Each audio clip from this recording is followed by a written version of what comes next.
성경 통독 레시피 250페이지 25과 포로민 설득 유대인의 시작. 통포인트. 새언약 소망 세대 유대인 탄생을 위한 에스겔의 3단계 전략. 에스겔은 바벨론 포로 70년 동안 예레미야 선지자의 편지와 에스겔 선지자의 설득을 통해 새언약 예고를 깨닫게 된 유대인이 탄생하는 시점의 이야기입니다.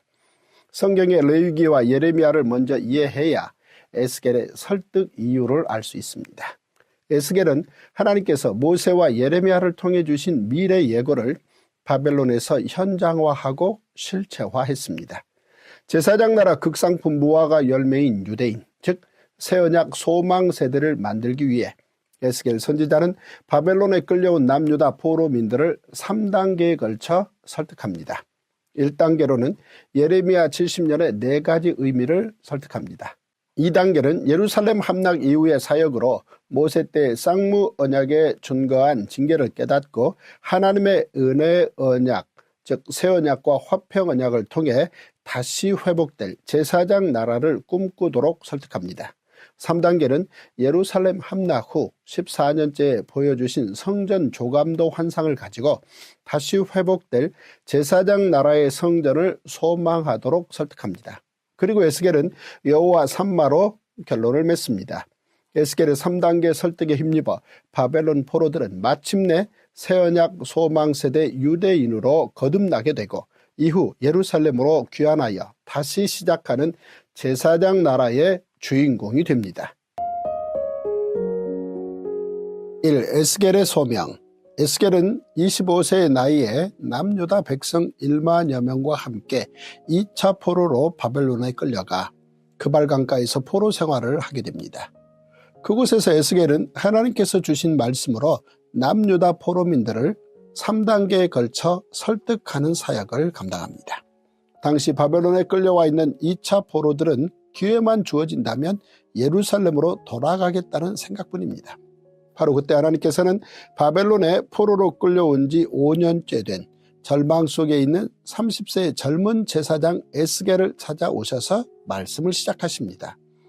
예루살렘으로 그렇게 빨리 돌아갈 수 없으니 바벨론에 끌려온 많은 민족 가운데 희망을 품고 실력을 키워서 가장 우수한 민족이 되도록 노력하라는 것입니다.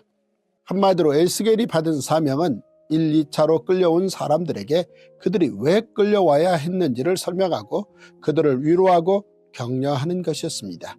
인자야, 내가 너를 이스라엘 족속의 파수꾼으로 세웠으니 너는 내 입의 말을 듣고 나를 대신하여 그들을 깨우치라. 젊은 제사장 에스겔은 바벨론의 그발강가에서 선지자로서 사역을 시작합니다. 에스겔은 예루살렘의 함락 소식이 포로민들에게 전해지는 33장을 전환점으로 하여 크게 둘로 나누어 볼 수 있습니다. 1장부터 32장까지는 이스라엘과 주변국들에 대한 심판 예언이 그 중심 주제이며 33장부터 48장까지는 이스라엘을 구원하실 하나님의 회복 계획이 중심 주제입니다. 2. 1단계 에스겔의 설득, 예레미야 70년을 포로민에게. 에스겔 선지자의 3단계 설득 사역 중 1단계는 예레미야의 바벨론 포로 70년의 4가지 의미를 포로민들에게 설득하는 사역이었습니다. 포로민들은 여전히 자신들의 잘못을 조상들에게 돌리며 하나님의 심판이 불공평하다고 원망하고 있었습니다. 에스겔은 그러한 완고한 사람들의 잘못된 생각을 바로잡고 설득하며 제사장 나라 재교육을 통해 극상품 무화과 열매로 거듭나게 하는 사역을 감당합니다. 예루살렘에서 바벨론으로 무대가 바뀐다. 바벨론에서 내가 잠깐 그들에게 성소가 되리라. 에스겔은 바벨론에서 환상 가운데 예루살렘으로 옮겨져 남유다 백성의 악한 죄와 성전을 더럽히는 죄들을 목격합니다. 하나님께서 보여주신 환상을 통해 에스겔은 예루살렘에 더 이상 희망이 없음을 알게 됩니다. 하나님께서는 에스겔을 통해 비록 그들을 흩으셨지만 끌려온 바벨론 땅에서 내가 잠깐 그들에게 성소가 되어 주시겠다고 말씀하십니다. 포로민들이 받은 가장 큰 징계는 성전에 나아가지 못하고 그리워만 해야 한다는 것입니다. 그런데 하나님께서 친히 바벨론에서 잠깐 그들에게 성소가 되어 주신다는 것입니다. 모세 때 성막을 만들게 하시고 거기서 내가 너와 만나고 라고 말씀하신 것은 성막이 하나님과 이스라엘 백성이 만날 수 있는 공식적인 통로였기 때문입니다. 이후 이스라엘 백성은 1년에 3차례 예루살렘 성전에서 하나님을 만났습니다. 그런데 이제 성전에 갈 수 없는 상황에서 하나님께서 직접 성소가 되어 만나 주시겠다는 것입니다. 또한 바벨론 포로 70년이 지나면 그들에게 새 영을 주어 다시 하나님의 백성이 되게 하겠다고 약속하십니다. 예루살렘 성전에서 하나님의 영광이 떠나다. 이제 하나님의 영광은 예루살렘 성전에서 완전히 떠났고 하나님의 뜻을 알게 된 에스겔은 다시 바벨론 그발강가로 돌아가 포로민들에게 하나님의 말씀을 전하며 설득합니다. 나라가 망하고 많은 백성이 포로로 끌려온 것은 그들의 죄 때문이라고 설명합니다. 그런데 포로민들은 하나님께서 힘이 없으셔서 자신들을 바벨론으로부터 지켜주지 못하셨다고 생각했고 조상들의 죄악 때문에 자신들이 대신 처벌받고 있다고 오해하며 하나님의 심판을 원망했습니다. 이에 대해 하나님께서는 남유다 백성이 처벌받는 것은 각 사람이 범한 죄악 때문이라고 분명히 말씀하십니다. 녹슨 가마 예루살렘 소독 푸른 바벨론. 하나님께서는 에스겔을 통해 남유다 멸망과 바벨론 포로 70년의 의미 그리고 70년이 지난 후 예루살렘으로 귀환할 것까지 말씀하셨습니다. 사마리아인에게는 미래가 없는 징계로 끝났지만 바벨론에 끌려온 남유다 포로민들에게는 70년의 징계가 미래를 여는 희망의 디딤돌이 되었던 것입니다. 이 놀라운 사실을 예레미야 선지자는 남유다에서 편지로, 에스겔 선지자는 바벨론에서 직접 설명하며 포로민들을 설득했습니다. 하나님께서는 에스겔에게 가마솥을 걸고 그 안에 물을 붓고 양을 잡아 그 솥 안에 넣고 뼈가 무르도록 삶으라 라고 말씀하셨습니다. 녹슨 솥 안에는 어떤 좋은 것을 넣어도 먹을 수 없습니다. 마찬가지로 남유다 포로민들이 극상품 무화과 열매로 거듭나기 위해서는 바벨론에서 녹슨 솥의 녹을 없애는 시간을 반드시 거쳐야 했습니다. 그들은 그렇게 바벨론에서 70년 동안 완전히 소독된 후 새 언약 소망 세대로 서게 될 것입니다. 3. 이방민족에 대한 심판선언. 에스겔 24장까지 남유다에 대한 심판이 일단락되고 이어서 하나님께서는 에스겔 25장부터 32장까지 이방 나라들에 대한 심판을 말씀하십니다. 암몬과 모압, 에돔과 블레셋에 이어 두로도 하나님의 심판으로부터 벗어날 수 없습니다. 또한 영원히 강대국일 것 같았던 애굽을 향해서는 무려 4장에 걸쳐 하나님의 심판이 예언되고 있습니다. 이는 하나님을 의지하기보다 애굽을 의지해 바벨론의 위협을 피하려 했던 남유다에 대한 하나님의 강력한 경고였습니다. 이방 민족들 또한 하나님의 공평한 심판을 받을 것입니다. 이를 통해 이방 민족들 역시 하나님을 깨닫게 될 것입니다. 하나님께서 남유다 주변의 모든 나라에 대해 심판을 선언하신 것은 세계가 다 하나님께 속해 있기 때문입니다. 또한 제4장 나라 우산 아래 한 민족과 모든 민족이 함께 있기 때문입니다. 하나님께서 에스겔을 통해 알려주신 하나님의 마음은 나는 악인이 죽는 것을 기뻐하지 아니하고 악인이 그 길에서 돌이켜 떠나 사는 것을 기뻐하노라입니다. 이것이 모든 민족을 향한 하나님의 마음이며 이 말씀은 결국 예수님의 십자가를 통해 온전히 드러나게 됩니다. 4. 2단계 에스겔의 설득, 쌍무 언약의 징계와 은혜 언약. BC 586년 예루살렘 멸망 소식이 바벨론 포로민들에게도 전해집니다. 이 장면이 바로 에스겔 33장입니다.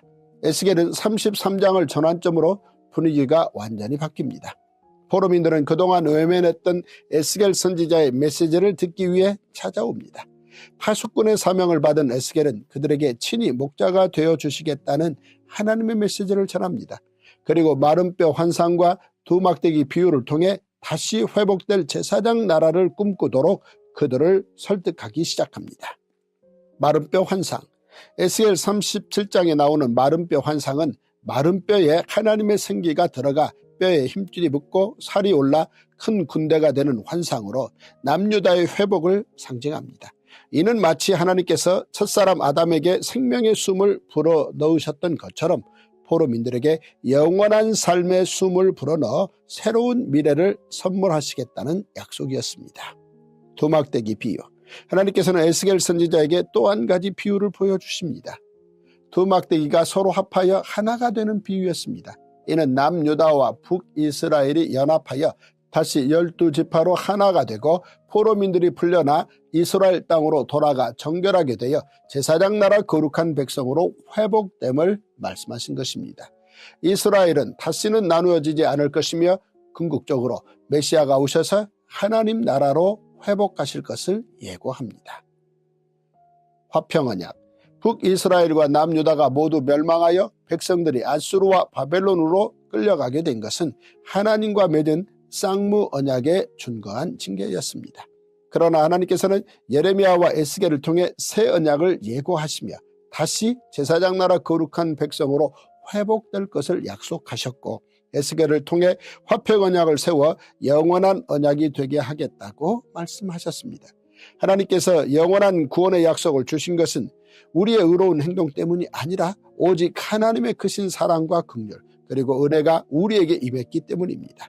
하나님께서 에스겔을 통해 주신 새 언약 예고와 화평 언약은 이후 예수님의 새 언약과 십자가를 통해 너희 몸이 하나님의 성전으로 이어질 것입니다. 에스겔의 설득으로 남유다 포로민들은 바벨론에서 다른 민족의 포로들과는 달리 새 언약 소망을 품고 최선을 다해 살아갔습니다. 그 결과 그들의 후손들은 극상품 무화과 열매 유대인이 되어 70년 후에 고국으로 돌아가 절망에 사로잡혀 있던 동족들을 위로하며 다시 제사장 나라 거룩한 백성이 됩니다. 5. 3단계 에스겔의 설득. 영광이 가득한 성전 조감도. 여호와의 영광으로 가득 찬 성전. 환상 가운데 에스겔을 죄악이 가득 찬 예루살렘 성으로 데려가셨던 하나님께서 그를 한 번 더 예루살렘으로 데려가십니다. 이번에 보여주신 모습은 화려하게 재건될 미래의 예루살렘이었습니다. 하나님께서 에스겔에게 보여주신 새 예루살렘 성전은 에스겔의 결론이자 제사장 나라 회복의 절정입니다. 하나님께서 에스겔에게 그리게 하신 성전 조감도는 포로민들에게 가장 큰 위로와 회복의 메시지가 되었습니다. 성전 지식에 능통한 제사장인 에스겔만큼 성전 환상의 의미를 정확히 이해할 수 있는 사람은 없을 것입니다. 또한 하나님께서는 에스겔을 통해 포로민들이 귀환 후 재건할 성전에서 지킬 명절과 절기와 제사 규례에 대해 말씀하십니다. 이 모든 내용을 담은 성전 조감도를 통해 포로민들은 자신들을 회복하시려는 하나님의 계획을 깨닫고 재건될 성전에 대한 소망을 품게 됩니다. 이는 이후 귀한 공동체가 예루살렘을 재건하는 데 원동력이 됩니다. 성전에서 흘러나오는 물. 하나님께서는 환상을 통해 에스겔에게 재건된 예루살렘 성전에서 흘러나오는 물을 보여주십니다. 강 좌우 가에는 각종 먹을 과실나무가 자라서 그 잎이 시들지 아니하며 열매가 끊이지 아니하고 달마다 새 열매를 맺으리니 그 물이 성소를 통하여 나옵니다. 그 열매는 먹을만하고 그 잎사귀는 약재료가 되리라. 성전에서 흘러나오는 물은 이후 요한계시록의 새하늘과 새 땅에 흐르는 생명수 강의 배경이 됩니다. 여호와 삼마. 에스겔은 절망 가운데 빠져있는 남유다 포로민들에게 자신이 환상 가운데 본 성전을 이야기하며 구원의 회복을 외칩니다. 특히 에스겔의 마지막을 장식하고 있는 에스겔 48장에는 앞으로 펼쳐질 역사에 대한 기대가 담겨 있습니다.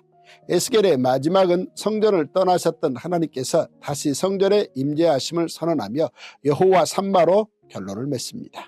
때가 되면 제사장 나라가 다시 회복되어 12지파가 모두 땅을 분배받고 성전을 중심으로 살아갈 것입니다.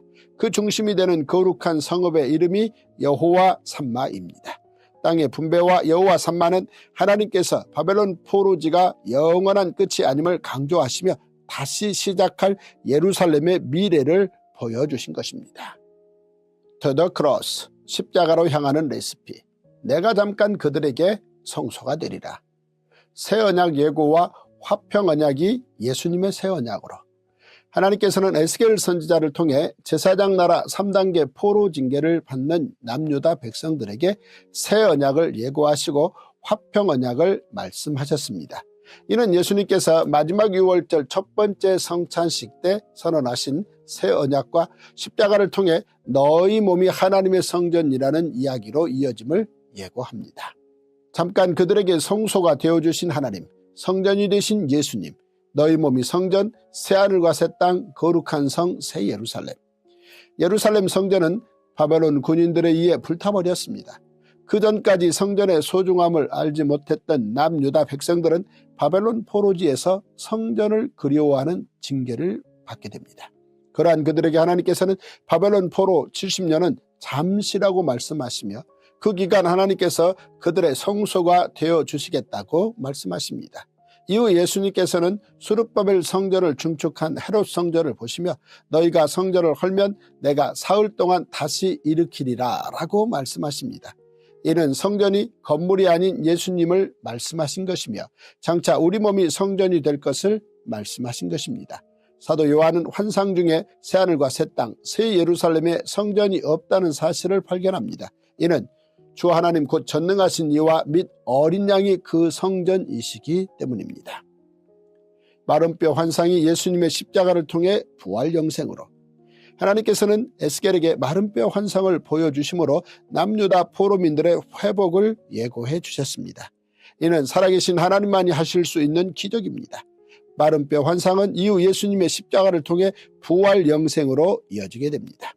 예수님께서 이르시되 나는 부활이요 생명이니 나를 믿는 자는 죽어도 살겠고, 예수를 죽은 자 가운데 살리신 이의 영이 너희 안에 거하시면 그리스도 예수를 죽은 자 가운데 살리신 이가 너희 안에 거하시는 그의 영으로 말미암아 너희 죽을 몸도 살리시리라.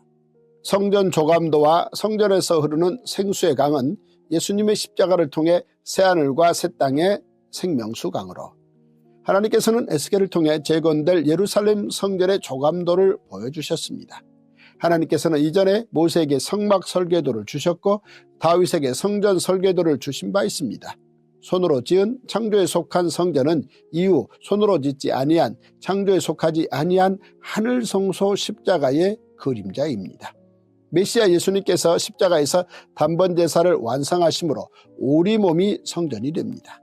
또한 하나님께서는 에스겔에게 재건된 성전에서 흘러나오는 물을 보여주십니다. 그 물이 강에 이를 때 모든 생물이 살아나고 바다에 이를 때 마침내 바닷물이 되살아납니다. 이는 이후 요한계시록을 통해 새하늘과 새 땅의 생명수 강으로 이어집니다. 또 그가 수정같이 맑은 생명수의 강을 내게 보이니 하나님과 및 어린 양의 보좌로부터 나와서 길 가운데로 흐르더라. 강 좌우에 생명나무가 있어 12가지 열매를 맺되 달마다 그 열매를 맺고 그 나무 잎사귀들은 만국을 치료하기 위하여 있더라. 새 영을 너희 속에 두고 새 마음을 너희에게 주되, 예수님의 성령님 임재 예고로, 하나님께서 에스겔을 통해 주신 새 영을 너희 속에 두고 새 마음을 너희에게 주되라는 말씀은 이후 예수님께서 예고하신 성령님의 임재로 이어집니다. 성자 예수님께서는 성부 하나님께 구하심으로 보혜사 성령님이 우리와 영원토록 함께 하시게 하셨습니다. 성령님은 진리의 영으로 모든 그리스도인 안에 거하십니다. 내가 아버지께 구하겠으니 그가 또 다른 보혜사를 너희에게 주사 영원토록 너희와 함께 있게 하리니 그는 진리의 영이라. 세상은 능히 그를 받지 못하나니 이는 그를 보지도 못하고 알지도 못함이라. 그러나 너희는 그를 아나니 그는 너희와 함께 거하시며 또 너희 속에 계시겠습니다.